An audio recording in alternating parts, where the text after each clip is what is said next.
जीवन यात्रा का प्रारंभ हो चुका है। यात्री चलेगा तो कहीं ना कहीं अवश्य पहुंच जाएगा।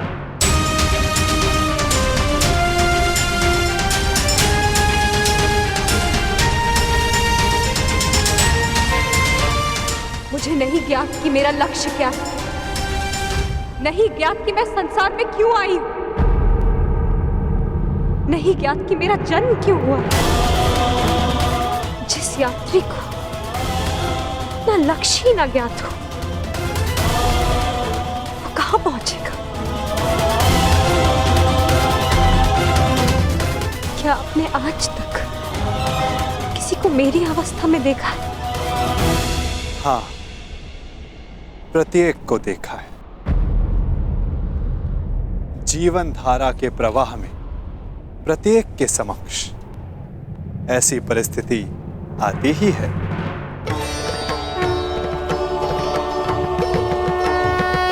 मैं तो ये भी नहीं जानती कि जो इस समय मुझसे बात कर रहा है वो कौन है। मनुष्य का परिचय उसके कर्म होते हैं याज्ञसेनी। नाम तो उसके स्थान, उसके वंश, उसके रूप के अनुसार रख दिए जाते हैं। परंतु तुम्हारी उत्सुकता को शांत करना भी आवश्यक है। तुम द्रुपद की द्रौपदी हो, तो मैं वसुदेव का वासुदेव हूं। यदि शामल होने के कारण तुम कृष्णा हो, तो मैं कृष्ण हूं। परंतु यदि इस समय कुछ सबसे अधिक महत्वपूर्ण है, तो ये कि तुम चिंतित हो और मैं तुम्हारा शुभ चिंतक हूं। आपसे वार्तालाप करने का मेरे पास कोई कारण तो नहीं है, परंतु आपसे बात करके अच्छा लगता है। आपसे वार्तालाप करके मन को एक विचित्र शांति तो मिलती है, परंतु मन में आए प्रश्नों का उत्तर नहीं। और क्या प्रश्न है जिनका तुम्हें उत्तर चाहिए कृष्णा? एक ही तो प्रश्न है, मेरे जन्म का उद्देश्य क्या है, मेरे जीवन का लक्ष्य क्या है? प्रणाम द्वारकाधीश।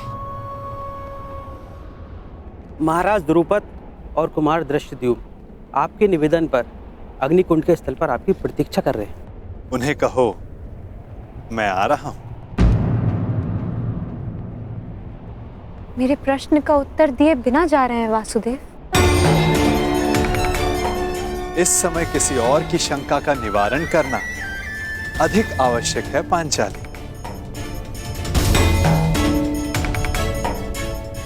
हो सकता है कि उस समाधान में तुम्हारे प्रश्नों का उत्तर भी तुम्हें मिल जाए।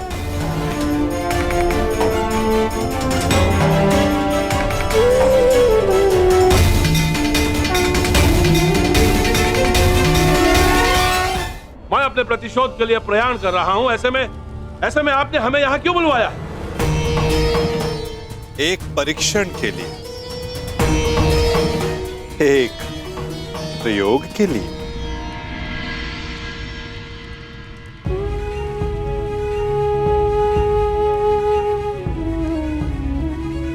कैसा परीक्षण और यहां क्यों? क्योंकि ये तुम्हारा जन्मस्थल है दृष्टद्युम्न। इस स्थल को यज्ञ अग्नि ने पवित्र किया है। ऐसे स्थान मनुष्य के पंच दोष सामने ले आते हैं। काम, क्रोध, मोह, लोभ, अहंकार, इन पंच दोषों की ऊर्जा ऐसे स्थान पर धूम्र में परिवर्तित हो जाती है, और ये धूम्र तुम्हारे दोषों का है द्रुपद कुमार। दोष जितना अधिक होगा, धूम्र उतना सघन होता जाएगा। मैं कुछ समझा नहीं वासुदेव। अपने पुत्र के लिए आपका मोह पांचाल नरेश, ये पहला दोष है। मुझे इस बात पर विश्वास नहीं।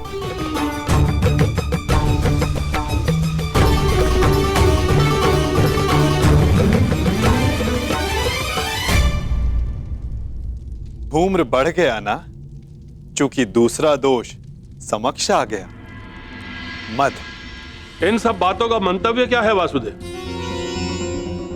क्या आप हमें हस्तिनापुर पर आक्रमण करने से रोकना चाहते हैं?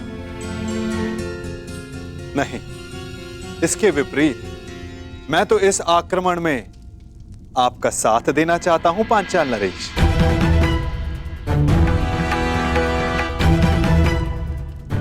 आप हमारा साथ दोगे? यदि आप हमारे साथ हैं तो फिर पराजय का प्रश्न ही नहीं।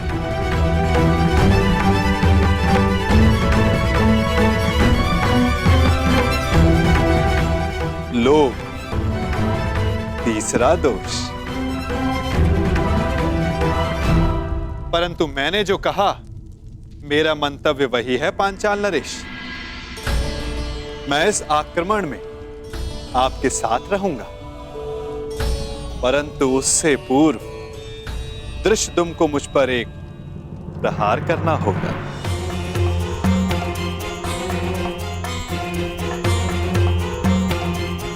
क्या? हाँ, मात्र एक प्रहार। मुझे यह जांचना है कि इस युद्ध में जिसका सहभागी बनने जा रहा हूं, क्या वो मेरे साथ का पात्र है भी या नहीं। परखना चाहता हूं कि ये महायोद्धा द्रोणाचार्य का वध करने में सक्षम है भी या नहीं।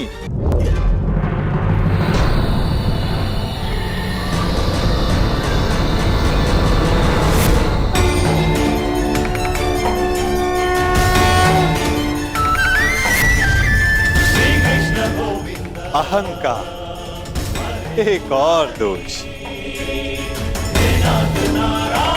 क्या हुआ दृष्टद्युम्न?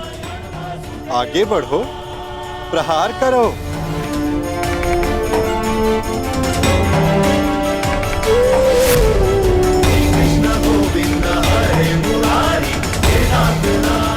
क्रोध, अंतिम दोष।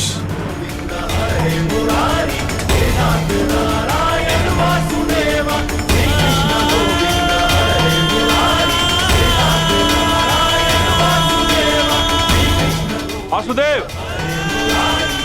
मैं आपका मंतव्य समझ गया। मेरा पुत्र अभी द्रोण से युद्ध करने के लिए तैयार नहीं है। अब ये माया समाप्त कीजिए वासुदेव।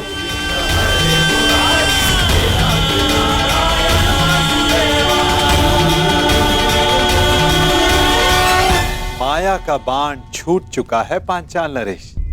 जब तक सारे लक्ष्य भेद नहीं देता, रुक कैसे सकता है? अब कौन सा लक्ष्य शेष है?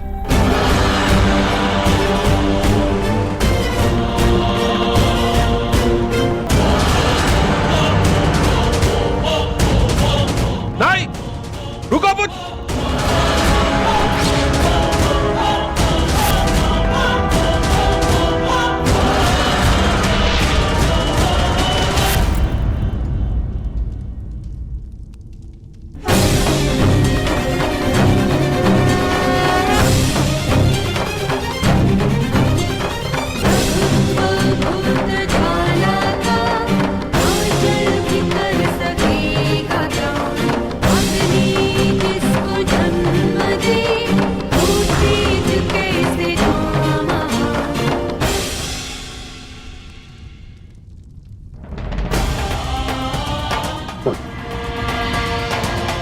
तुमने मेरे प्राणों की रक्षा की।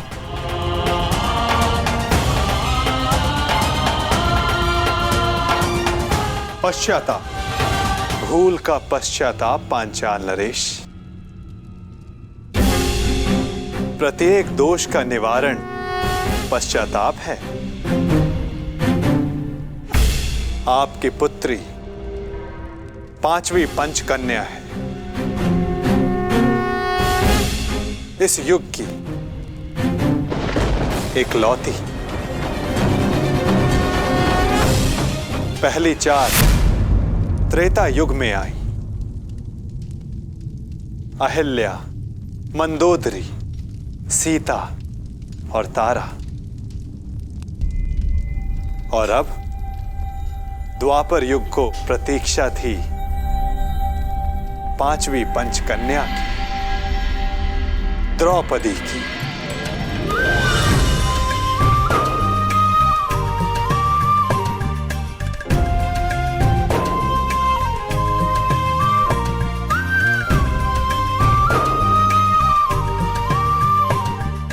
अब तुम्हारे प्रश्नों का उत्तर देने का समय आ गया है पांचाली। मनुष्य के जीवन का लक्ष्य और प्रयोजन भिन्न होते हैं।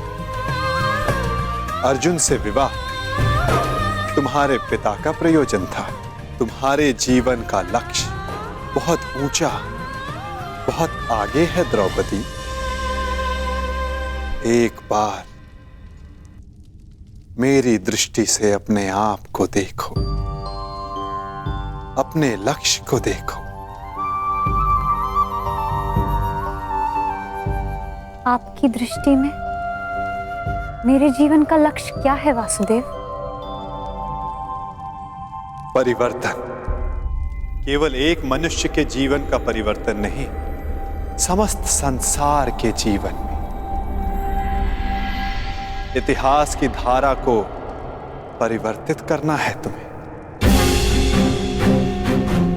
पातक नाश, तुम्हें पापों का नाश करना है।